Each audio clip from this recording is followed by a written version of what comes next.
This is my review of the 1998 movie Celebrity.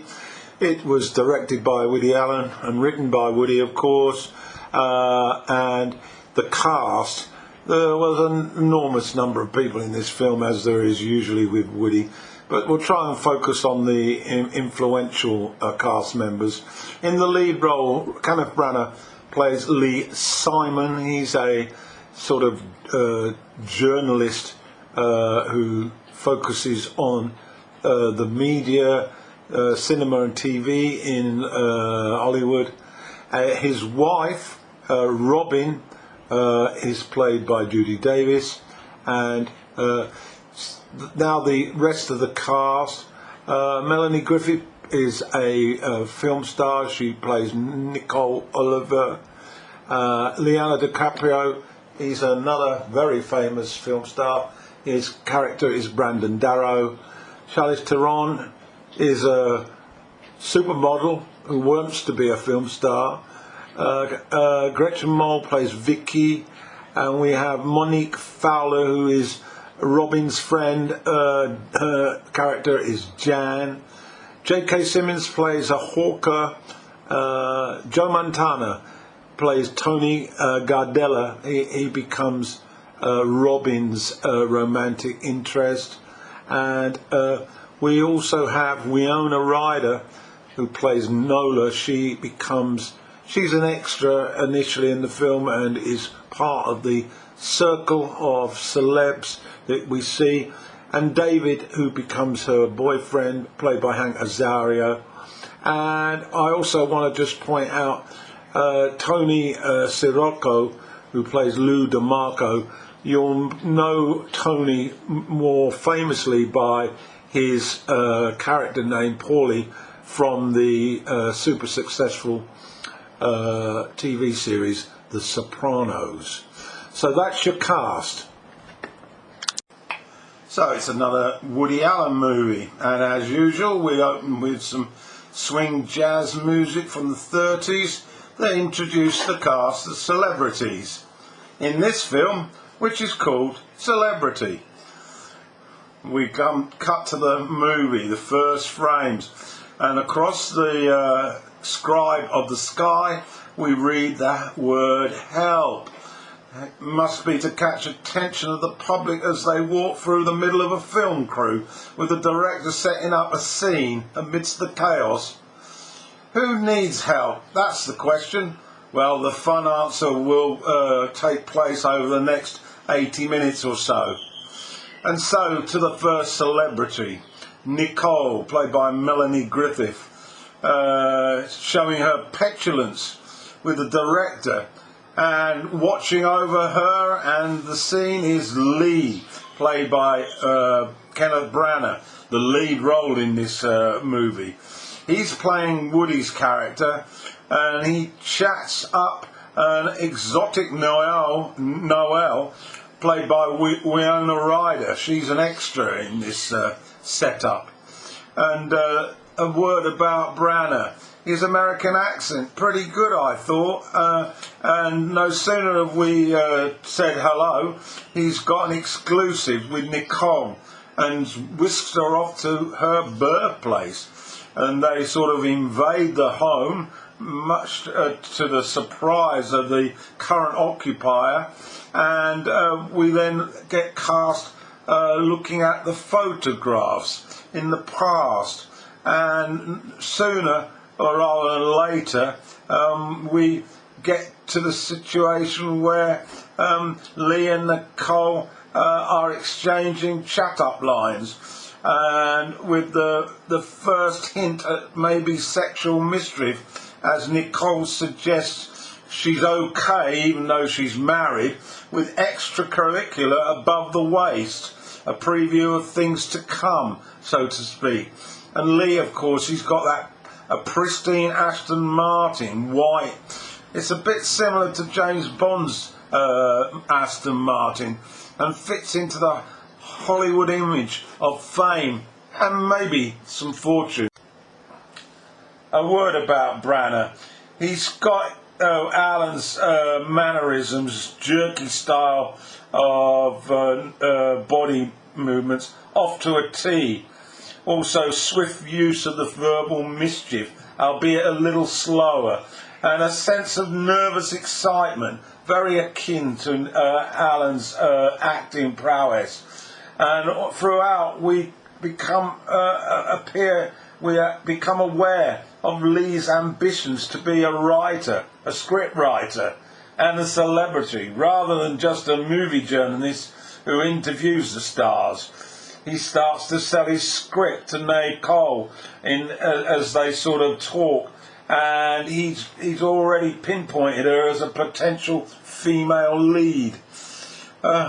This is one of the many situations that Lee and his soon-to-be divorced wife Robin encounter throughout the movie. The focus of the movie is about this pair and how they move on, and how they dispose of the baggage from what appeared to be a lengthy marriage, but a bit of lacking in any excitement, described as bored in many circles, and childless, of course. Now, Robin is played by Judy Davis, and she's completely lost her confidence, knowing that the end is nigh, and her friend has taken her to a religious retreat to establish some self-esteem again.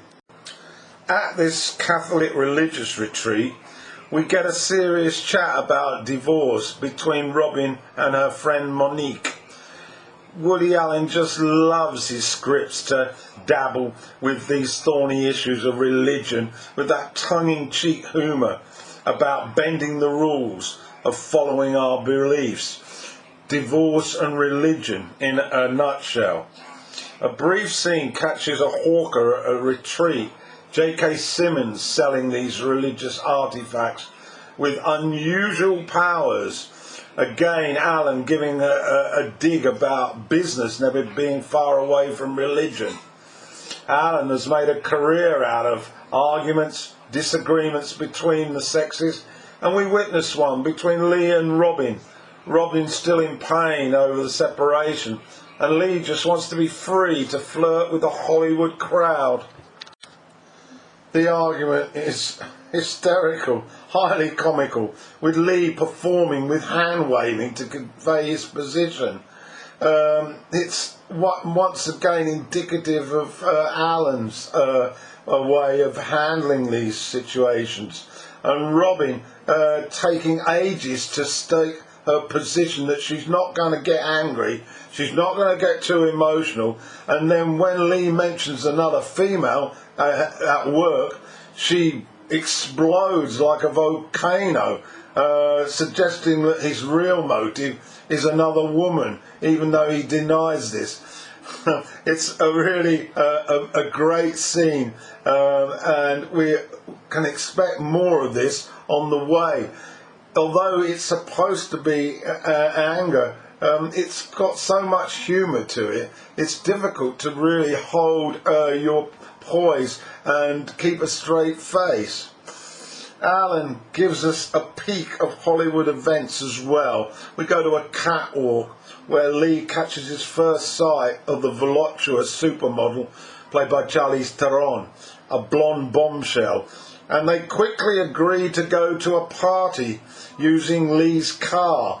But at the party we get a taste of celebrity, full of themselves, with special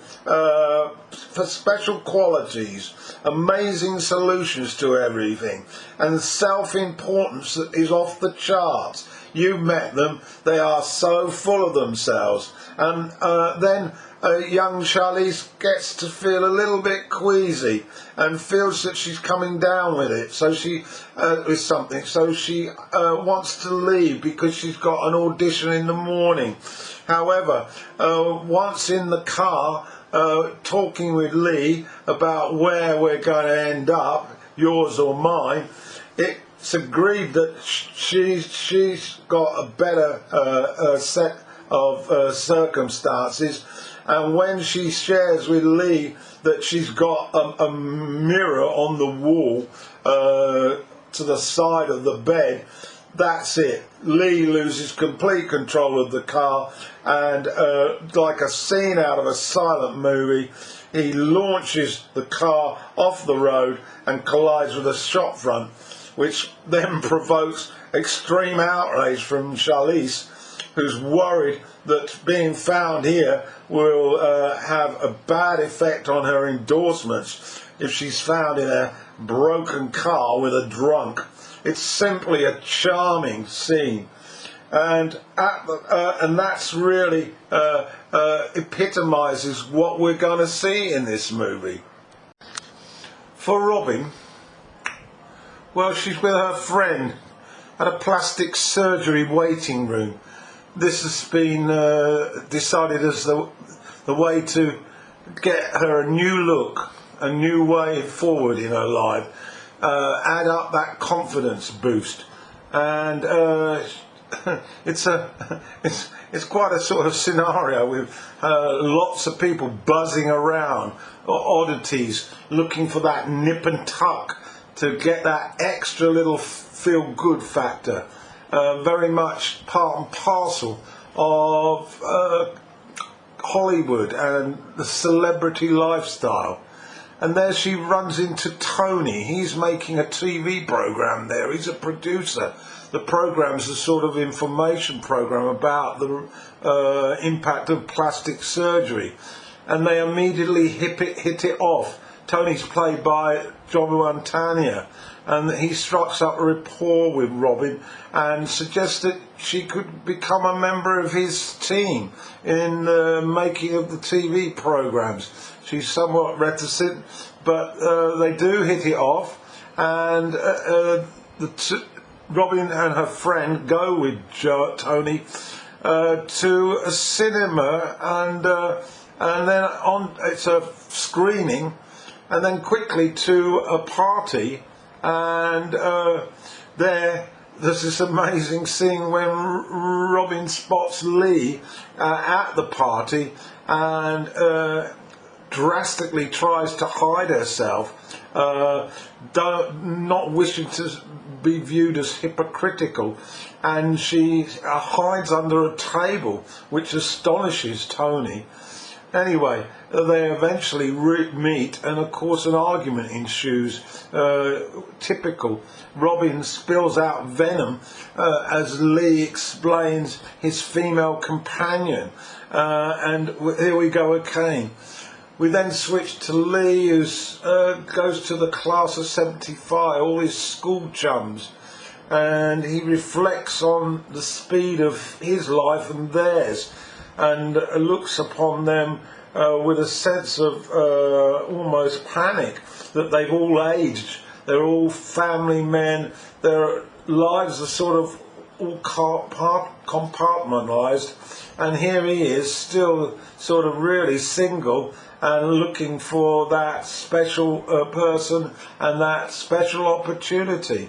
It sort of actually it helps him restore some faith that his path is actually probably the better part.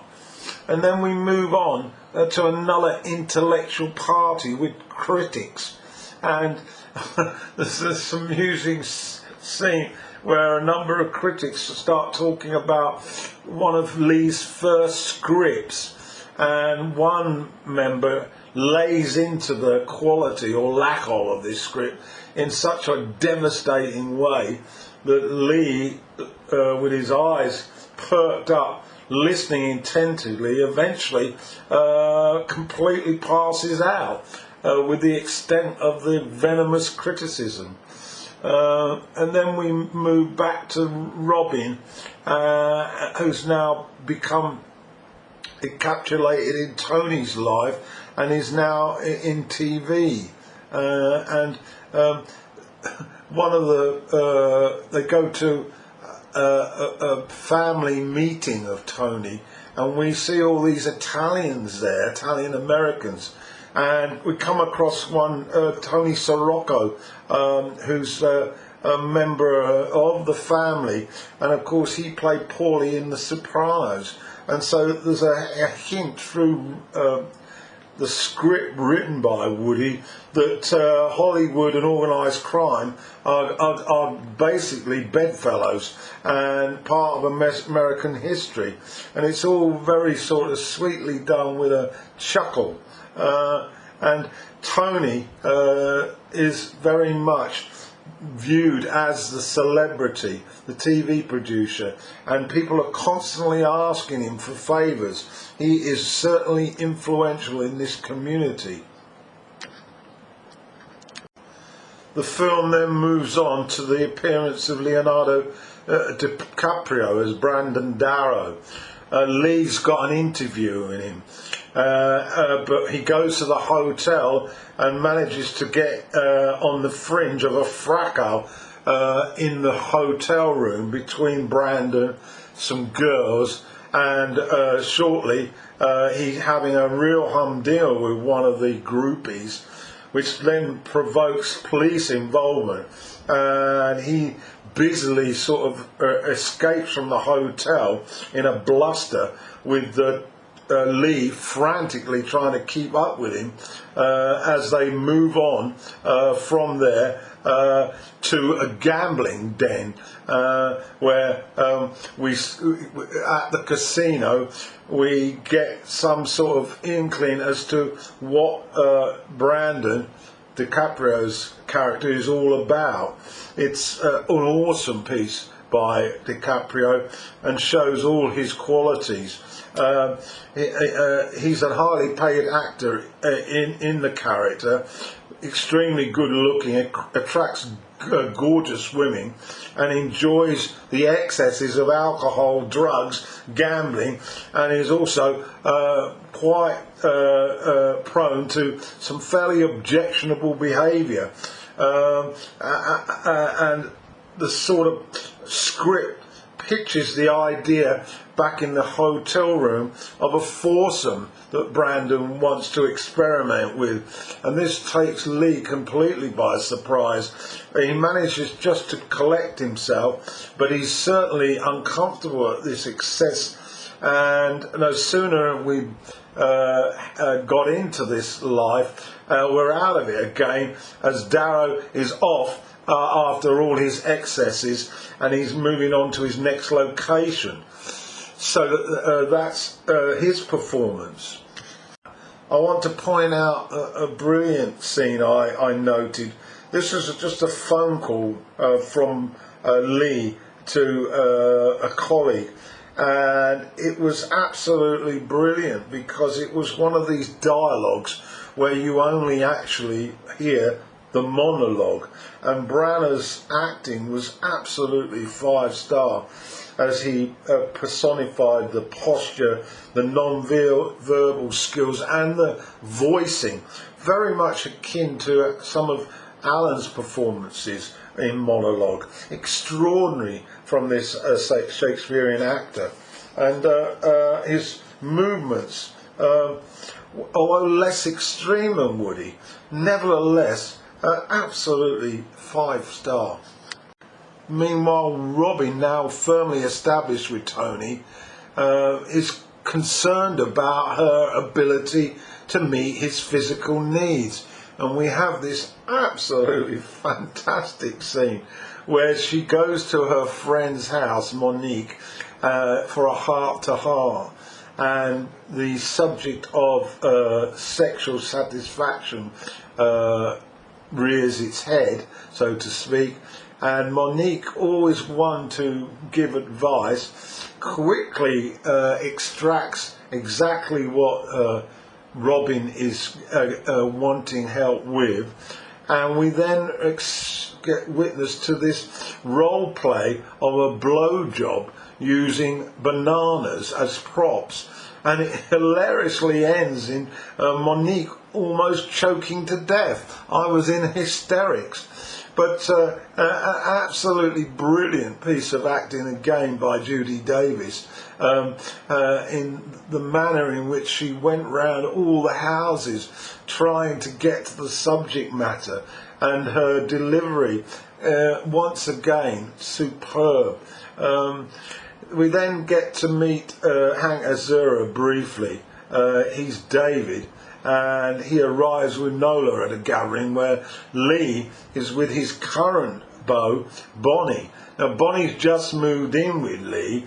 They had quite a number of months together, but unfortunately Lee gets besotted by Nola and meets her later that evening at around midnight and falls for her in a big way, and then the following morning delivers to Bonnie the decision that their relationship is over, and she's completely gobsmacked at this, and in her anger and frustration leaves the flat and grabs the only copy of Lee's completed screenplay, and then on board the ferry leaving with Lee rushing after her, she then tears the script page by page and flings it in the drink.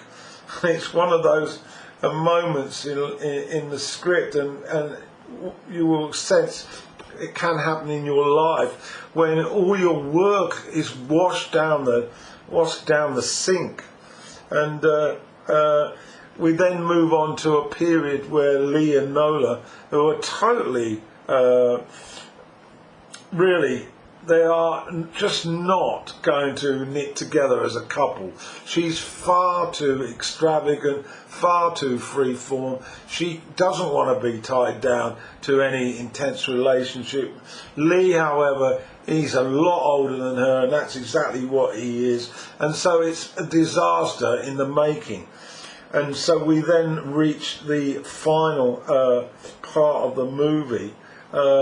And before we get to that final stretch, there's another incident involving Robin, and Robin has reached a point where she's decided to become Tony's wife, and we witnessed the wedding day, but she gets cold feet, and so leaves the scene of the celebration and leaves Tony with all the guests, and she believes that she isn't good enough for him, and then she dives into a psychic's den and resolves the matter.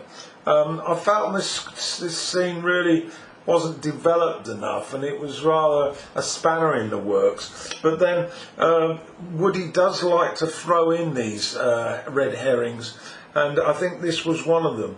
And then we then move to the finale, and we're back at another screening. In contrast, this is in torrential rain, and you see a number of those that we've already seen earlier.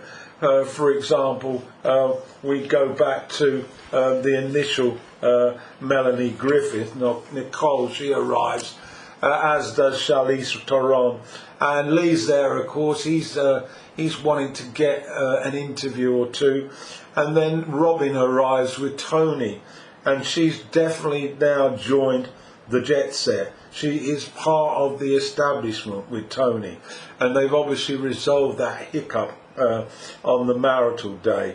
But for Lee, he's still flapping around, he's still searching for that script, he's still wanting that A1 interview, and we've reached the end of the movie. I must admit, I really enjoyed watching this again. I enjoyed it first time around. There are moments in this movie that are extremely funny, and Alan touches on a lot of those script issues that really make me smirk and enjoy, and it was lovely to catch that as well. And the array of acting prowess that he'd assembled, Caprio, Montagna, Winona Ryder, and the young girl at the beginning, Melanie Griffith. But of course the two stars are Judy Davis and Kenneth Branagh. Absolutely 5-star performances. Can't understand why either of them were nominated, although I am going to check that out. But that's my review anyway of Celebrity, released in 1998, written and directed by Woody Allen.